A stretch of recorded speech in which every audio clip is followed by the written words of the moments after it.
নমস্কার। ভ্যালেন্টাইন্স উইকে দেখে আসলাম তেরি বাতোঁ মে উলঝা জিয়া। ট্রেলারটা যখন এসেছিল, ট্রেলারটা যেরকম আমাদেরকে বলা হয়েছিল যে এখানে মানুষের সাথে একটা রোবটের প্রেম হয়ে যায় এবং তার ফলে সে যখন তার পরিবারে আসে কী কী পরিবর্তন ঘটে, এই জিনিসটাই সিনেমাতে দেখানো হয়েছে। তা সিনেমাটা কি সত্যি স্যাটিসফাইং হয়েছে? কেননা যে এখানে কনসেপ্টটা আমাদের সামনে তুলে ধরার চেষ্টা করা হয়েছে, সেই কনসেপ্টটা কি জনগণের সামনে ঠিকঠাক মতো রাখতে পেরেছে? তা প্রথমে এই সিনেমাটার যে পজিটিভ পয়েন্ট নিয়ে আলোচনা করব। ফার্স্ট পজিটিভ পয়েন্ট যেটা হচ্ছে সেটা হচ্ছে শাহিদ কাপুর। শাহিদ কাপুরকে জাস্ট আজকে চকলেট ডেতে পুরো চকলেট বয় লাগছে।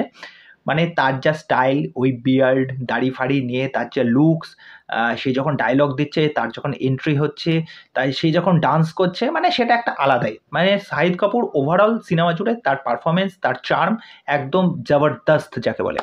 অপরদিকে আমরা যদি দেখি কৃতি সানান, অ্যাজ ইউজুয়াল কৃতি সানান খুব ভালো একজন পারফর্মার, তাকে দেখতেও এখানে সুইট লাগছে। তাকে যে রোবট রূপে আমরা দেখতে পাচ্ছি, এটা সে যখন পারফর্ম করছে তাকে একদম জেনুইন লাগছে। তার পারফরমেন্স নিয়ে বলার কিছু নেই, পারফরমেন্স খুবই ভালো। ডিম্পল কাবাডিয়ার পারফরমেন্স খুবই সামান্য রয়েছে, তাও আছে যেটুকুনি খুবই ভালো। আমার একটা দিকে খুব বলার বিষয় রয়েছে, এখানে ধর্মেন্দ্রকে নেওয়ার কারণটা কি? ধর্মেন্দ্রর এখানে কোনো সেরকম রোলই নেই। মানে এত বড় একজন লেজেন্ড অ্যাক্টর, তাকে এই সিনেমায় নিয়ে তাকে দিয়ে কোনো রকমভাবে কোনো কিছু করানোই হচ্ছে না। তার এখানে পারফরমেন্সটা কী তাহলে অ্যাকচুয়ালি? সেকেন্ড যে পয়েন্টটা নিয়ে আলোচনা করব সেটা হচ্ছে এই সিনেমার যে গানগুলো প্রত্যেকটা যে কটা শুনলাম সেই কটা প্রত্যেকটা গানই খুব ভালো। ৩ নম্বর যে পয়েন্টটা সেটা হচ্ছে এই সিনেমার মধ্যে যে একটা ফ্রেশনেস ব্যাপার আছে, ফিল অ্যান্ড গুড ব্যাপার আছে, সেই সিনেমাটা দেখে তোমাদেরকে ভাল লাগবে। এবার চলে আসি এই সিনেমার যে নেগেটিভ পার্ট। দেখো স্ক্রিন প্লে মোটামুটি আধা ঘন্টার পর থেকে মোটামুটি এটার স্ক্রিন প্লেটা একটু ঠিকঠাক হয়। কিন্তু তারপরে যে গল্পটা আমরা দেখতে পাচ্ছি যে কীভাবে তার সাথে প্রেম হচ্ছে, তারপরে সে যখন জানতে পারে যে সে একটা রোবট, এবং ইন্টারভেলের পর থেকে গল্পটা ওই পরিবারে সে যখন আসে তারপরে যে অ্যাক্টিভিটিগুলো, সেই জিনিসপত্রগুলো দেখানো হচ্ছে। কিন্তু সেইগুলোর অ্যাক্টিভিটিগুলো যে দেখাচ্ছে, যে ঘটনার যে একটা চড়াই উতরাই ব্যাপার, সেই ব্যাপারটা এখানে পাওয়া যাচ্ছে না। এই সিনেমাটা দেখতে দেখতে আমার একটা প্রিভিয়াস একটা সিনেমার কথা মনে পড়ে যাচ্ছিল, সেম টু সেম একদম এক, তু ঝুটি মেয়ে মাক্কার, যেটা হচ্ছে রণবীর কাপুরের, যেখানে শ্রদ্ধা কাপুর ছিল। ওখানে একটা ছেলে একটা মেয়ের প্রেম দেখানো হচ্ছে এবং এখানে একটা ছেলে আর একটা রোবটের প্রেম দেখানো হচ্ছে। তা বিষয়টা হচ্ছে কি, ওখানে একটা সিনেমায় যেরকমভাবে একটা মেয়ের সাথে ভালোবাসা হয়ে যায়, তারপরে একটা দুঃখের পোরশান আসে, তারপরে তার ফ্যামিলিকে কীভাবে ট্যাকেল করতে হয়, তারপরে ফ্যামিলি কীভাবে এই সম্পর্কের মধ্যে কীভাবে ইনভলভড হয়ে যায়।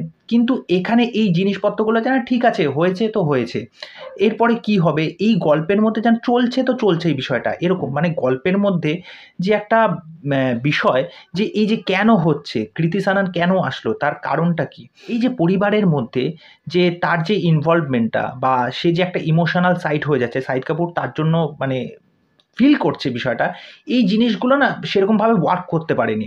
মানে যেরকমভাবে জিনিসপত্রগুলো দেখানো উচিত, সেই জায়গাটা যেন এখানে ক্রিয়েটই করতে পারেনি। যার ফলে মনে হবে সেকেন্ড পার্টটা মানে একদম ডাল চলছে। তারপরে চলে আসি যে কমেডি। দেখো কমেডি যেখানে ট্রেলারে যেরকম দেখা হয়েছিল বা পাঞ্চ লাইন যেগুলো ইউজ করা হয়েছিল, কমেডি কিছু কিছু জায়গায় ওয়ার্ক করে।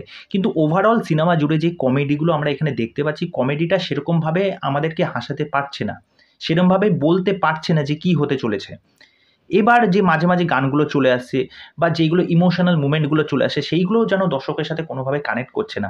এবার শেষ পোর্শনে গিয়ে যখন একদম এন্ডিংয়ে গিয়ে যেই সিচুয়েশনটা আমাদের দেখানোর চেষ্টা করছে, দেখো পারফরমেন্সের দিক থেকে মোটামুটি সবাই ভালো করেছে।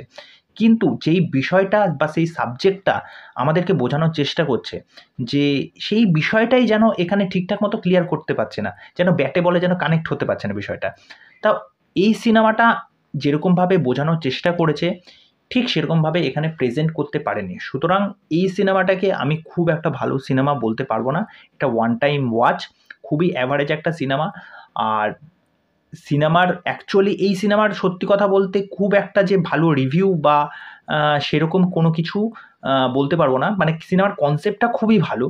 কিন্তু এই সিনেমাটাকে যেরকমভাবে ওয়েতে প্রেজেন্ট করা দরকার ছিল, সেরকমভাবে প্রেজেন্ট করতে পারেনি।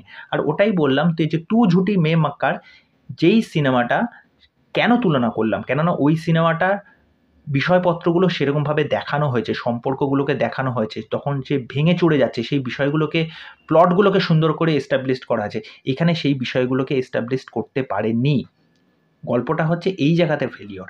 তা সেখানে শুধুমাত্র পারফরম্যান্স দিয়ে তো হবে না, গল্পটাকেও তো সেই জায়গাতে মানুষের সাথে কানেক্ট করাতে হবে। তা এই হলো আমার এই সিনেমা নিয়ে রিঅ্যাকশন রিভিউ। তা তোমরা যারা দেখে এসেছো বা দেখে আসবে, তোমাদের কি মতামত সেটা অবশ্যই আমাকে কমেন্ট করে জানাও। তো চলো আজকের এইটুকুনি ভিডিও এখানেই শেষ করলাম। পরবর্তী নেক্সট ভিডিওতে আবার দেখা হবে। নমস্কার।